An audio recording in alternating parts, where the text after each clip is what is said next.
Dr. Sonjia Kenya. This is such an exciting time right now for HIV.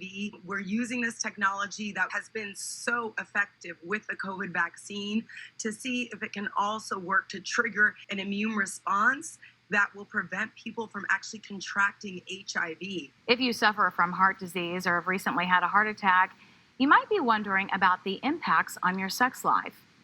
Here to talk more about the issue is Dr. Sonjia Kenya. Most adults are not having the most vigorous sex imaginable. So the rule of thumb in healthcare is if you can comfortably walk 2 flights of stairs, you're probably going to be good to go. But I think the best way for a patient to engage their doctor is ask their doctor for a stress test.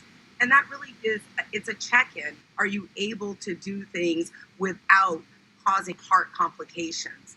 She is an associate professor of medicine and public health at the University of Miami. As the data from the CDC says, yes, the formal healthcare system has not treated minorities equitably. And there's a lot of research out there that shows some doctors are very reluctant to prescribe these preventive and life-saving medications to minority populations. Can you explain how someone with untreated or unmanaged HIV could serve as a human incubator to have possibly created the Omicron variant? Is this possible? Absolutely.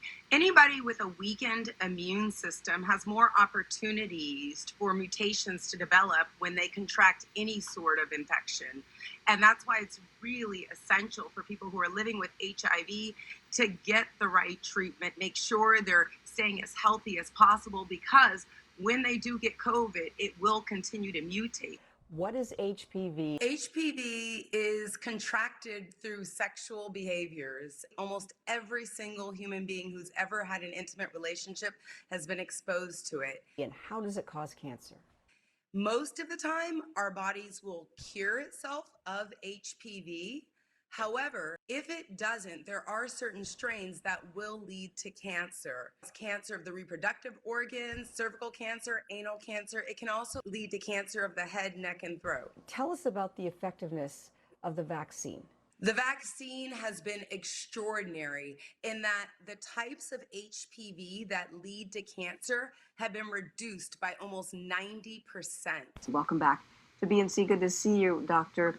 Are the demographics of HIV and STIs in the Black community different than other populations in the U.S.? Absolutely. HIV is still a leading cause of death for Black Americans. Even though we have medications to prevent HIV,